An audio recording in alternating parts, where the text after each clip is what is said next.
Another feature of the time, which we are speaking about, of course, is not usually taken much into account, and which we are only just beginning to understand, was what we call the agricultural revolution. Of course, it was really the biggest movement of its time. Of course, a movement can be very big without anyone seeing. Of course, the agricultural revolution was essentially a way of keeping cattle alive in the winter and using the manure in order to improve crops, of course. Um, the agricultural revolution, in a broad sense, just happened about 10,000 years ago. Actually, around about 12 to 10,000 years ago, occurred in different parts of the world. You'll see that in our archaeology sections on our perspectives in agriculture, so I don't have to go into a big um, spiel on it here. However, normally in the northern countries, for example, in Europe, they slaughtered as many cattle as were needed to carry them through the winter. They salted as much as there was salt for, and then had a nice religious fast all through the spring when there was little meat to be had. Of course, the development of this came from the east, irrigation from Syria, and crops like um, crops for fodder from Italy. It started in Europe in Lombardy, and by about 1470, for example, the national income of Lombardy, or the state of Milan in Italy, was equal to that of England and France put together. The wealth came from a combination of a steady supply of food, a much greater number of people, and of course the success not only of the wool trade, but of the metal trade as well, because the working up of metals had started again in a big way, and this you'll see how this relates to our talk on heliocentric physics. With regard to the metal itself, you cannot, of course, pick up metal anywhere, and one of the weaknesses of Italy, for example, which prevented it from becoming absolutely the dominating power of Europe, was that it had no metal mines. The metal mines were in the empire in Austria and Syria, mostly, of course, as well as Spain. Spain and Germany became the dominating powers in these first stages because they had metal. Later, however, it was to be Sweden and Russia. Of course, you had to beat out sheets of brass in the 14th and 15th centuries, as well as the 16th centuries as well. And so metalworking developed great mechanical ability, and this was a fundamental point which was recognized. Of course, in the year 1556, a book written by George Agricola was published. It was the first of a kind of scientific technical handbook on mining, which included sections not only on making mines, getting the ore out, and the much more difficult job of getting the water out of the mines, of course, but also on the working up of the metal into useful things. It was a really comprehensive treatise and influences the much further development of the mechanical devices. Of course, it is not very sophisticated, but of course, we see how difficult it would be to make out sheets of brass. Of course, none were made in England until Queen Elizabeth licensed the first battery company in the year 1585, but they were well known in Nuremberg in Germany. Of course, they made brass plate and with that scientific instruments, and afterwards maps and significant contributions to cartography. Nuremberg became known as the geographical center of the world simply because it could make a better brass plate.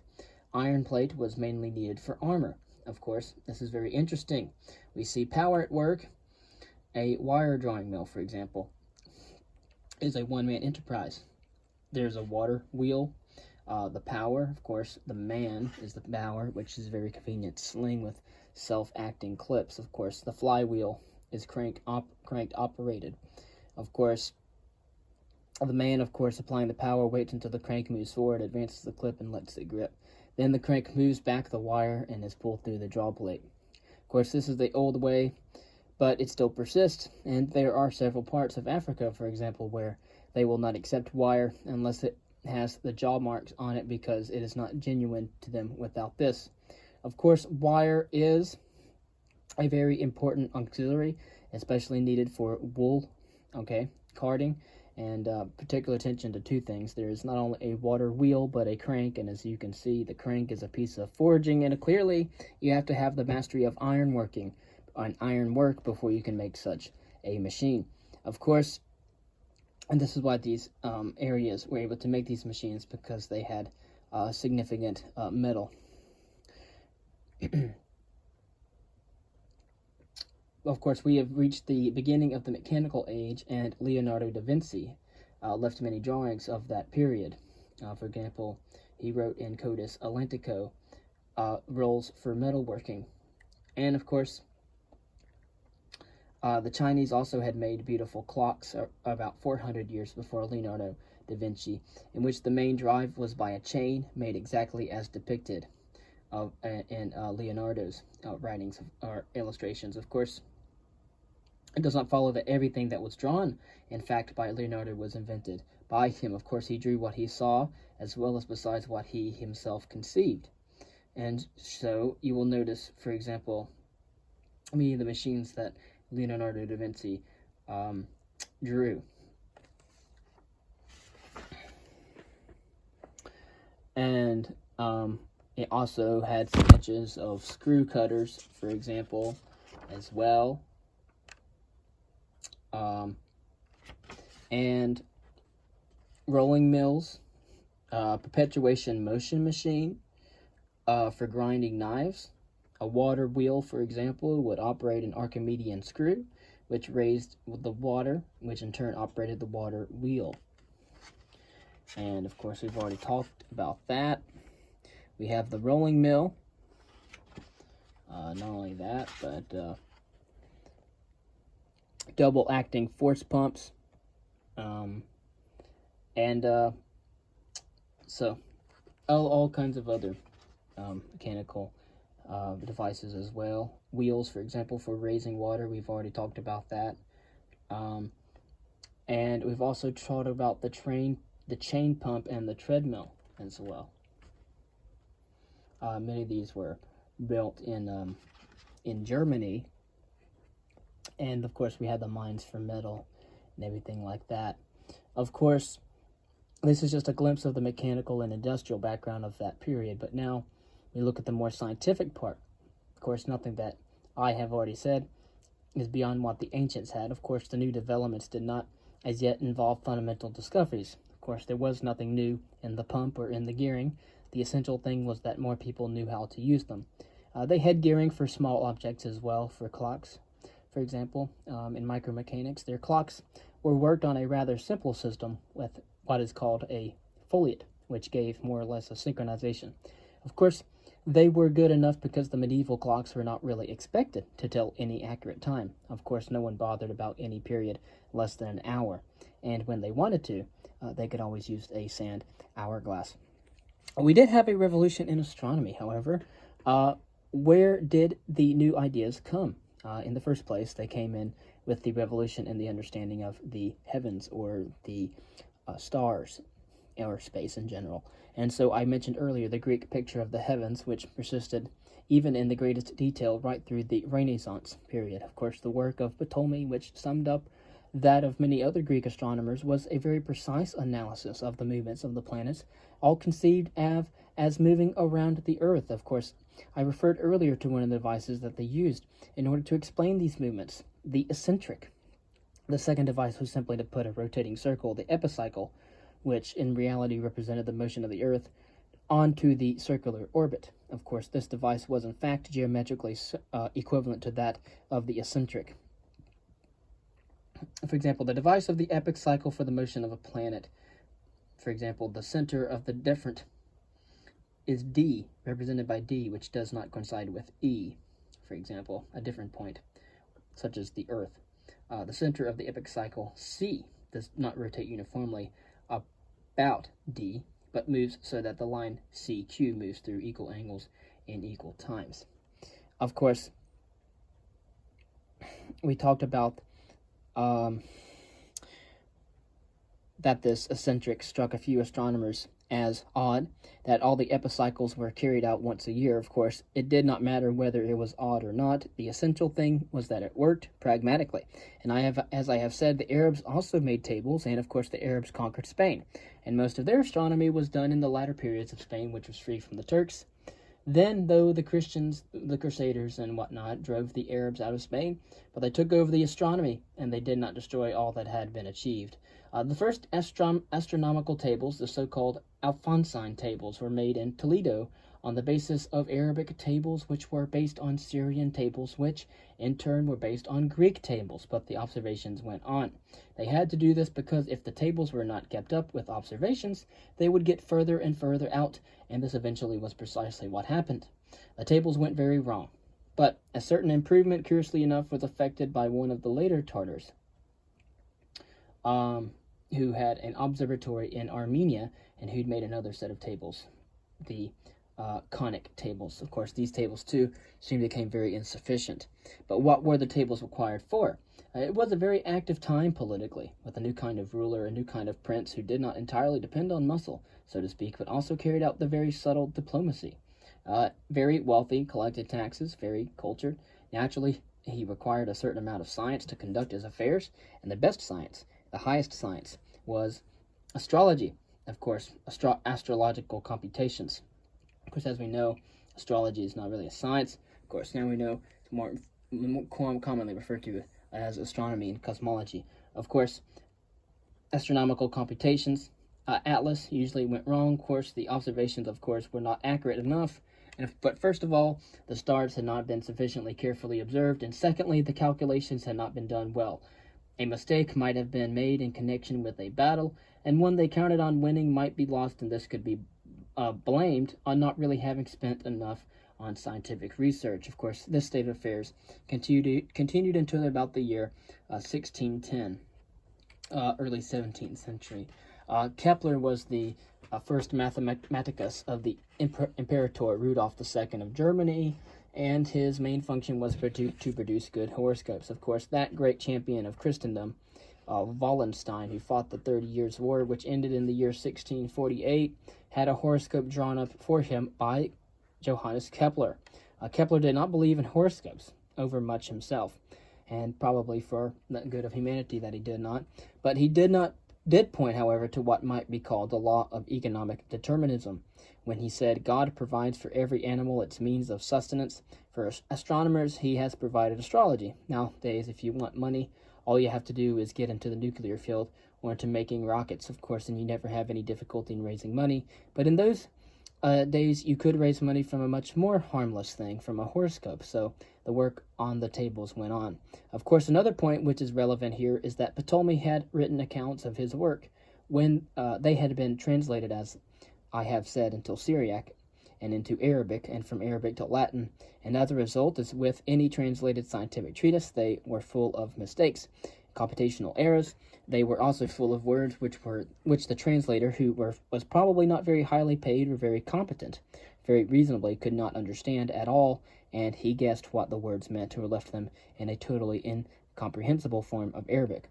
Now, when the Turks took Constantinople, the result was the flight of a large number of Greek refugees, rather like the German refugees in Hitler's time. Of course, they were widely dispersed, and as they were well educated and very cultured, they obtained work without much difficulty. For instance, they even obtained posts teaching Greek at Oxford, although Greek was very much disliked at Oxford, or at least disapproved of. Students would read Greek testaments under their beds so that their tutors would not find them at it. It was considered a subversive language. Of course, nevertheless, it was so beautiful, and it so fitted the spirit of the Renaissance that it prevailed.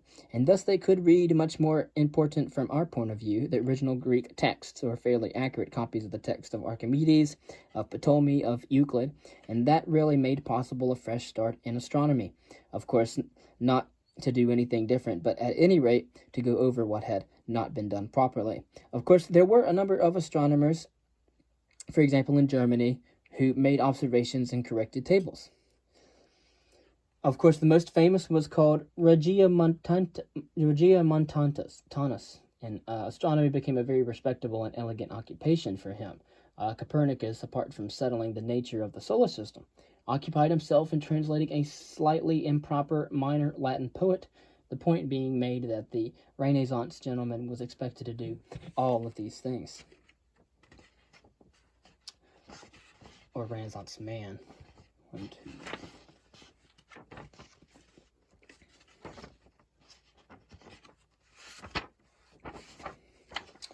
And we'll talk about a little bit concerning navigation, and then in the next section we'll talk about the Copernican revolution. But there was another side. The other use of astronomy was in navigation. There was research set up around 1450, a school by Prince Henry the Navigator, who decided to collect all the books on navigation, astronomy, and geography, and then see how to get where he wanted to go, which was where the money was. This was on the other side of the world in what we now call Indonesia, the Spice Islands. Very familiar with Indonesia and its culture. And of course, there was a great need for spices, and the question was, how did you get to where they were to be found? If you tried to go the direct way, it would have meant paying such heavy portage, dues, and other taxes that it left very little profit in the end. The trade went through all the time, but it was not a very profitable trade, except, of course, for the Egyptians and other people en route. So the idea of gradually working around Africa was put forward as a deliberate policy of a very impoverished, miserable part of Europe, that of Portugal. During this time, things happened. The navigation started, first of all, as a kind of coasting. Actually, the way to get around Africa, if you wanted to do it quickly, is not from coast or to coast only as far as Cape Verde, but to strike across, hit Brazil, and come back on the other trade winds, landing in South Africa. However, this required sailing across the open ocean, and for a long time no one believed that Africa would be circumnavigated. The Portuguese managed to do so by crossing, or coasting at least, and then they rounded the Cape in 1487. They found Arab navigators who pirated them all the rest of the way to India. The Arabs were just as advanced in navigation as the Europeans, however, and not only the Arabs, but also the Chinese as well. Not Chinese were really big navigators like Zheng He and things like that. So not only the Portuguese and the Spanish, but also the Chinese and the Arabs. There was a Chinese admiral, Ching Ho, who, if he had not been recalled by the emperor, would probably have established the Chinese Empire in Britain, because slightly before Columbus, he had Spanish voyage. He had a large fleet of about 4,000 men. Columbus had only 90 men. And so Ching Ho's fleet sailed all the way around India, occupied Ceylon, and went on to the coast of Africa. There they collected a giraffe and brought it back to Peking, where the emperor said, "I disapprove of this animal, it ought not to exist." But maybe he disapproved of these journeys, thinking, if an admiral is as powerful as that and cannot conquer a kingdom, how do we know that he will not set up on his own? So Ching Ho was recalled, and an edict was given out in China that no further foreign sea journeys should be undertaken. So, navigation was not entirely a European skill, but it soon became one. Columbus's connection with navigation was quite secondary. He was actually a theoretical physicist. Of course, all the learned people knew that the Earth was round, although they had varying opinions as to what was its diameter. Of course, as Columbus was trying to sell his project, he took the lowest possible diameter that anyone suggested, because if it had been known how big the Earth was, no one would have financed his expedition. No one knew or could know that America lay in between. Of course, Columbus had to use all kinds of tricks in order to get the money. He stayed around for many years and finally raised some money for a small expedition from the Queen of Spain, Queen Isabella, if for no other reason than to spite the Portuguese. Of course, the Portuguese had a monopoly on trade with the East, and the Spanish hoped that this crazy man named Columbus might possibly break the Portuguese monopoly by sailing around the world and getting to China by sailing westward instead of the other way around. And so Columbus set out on his voyage, and although, as I say, he was a theoretical physicist, he did not understand navigation, but he cheated as much as possible.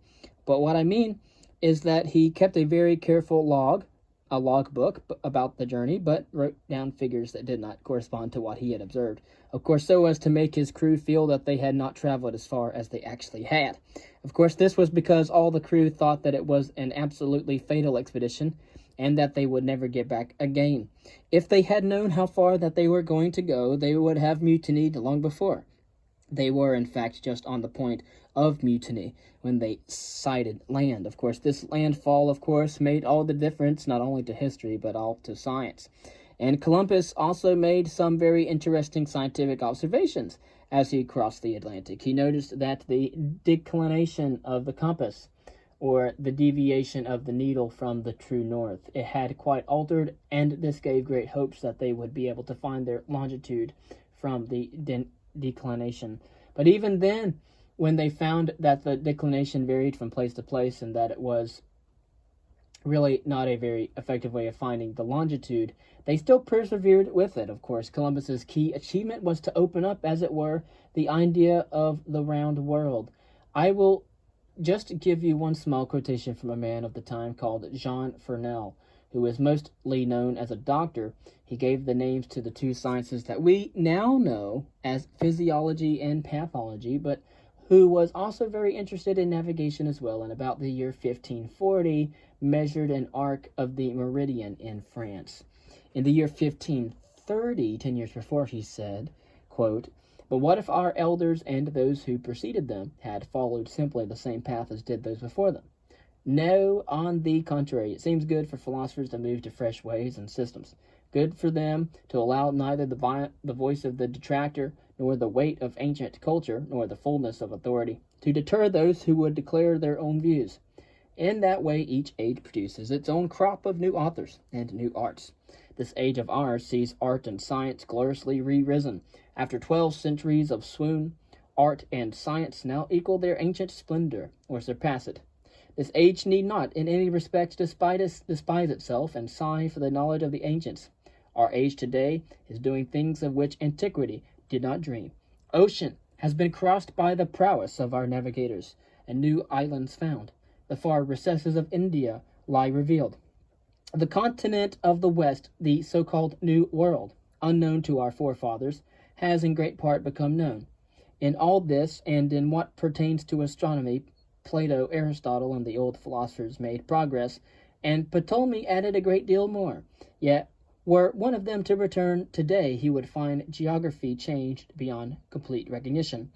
A new globe has been given to us by the navigators of our time." And that was in his dialogue written in 1530. Of course, it is all very well when you find people saying today, we recognize the Renaissance, the rebirth, we recognize the scientific revolution as events long past.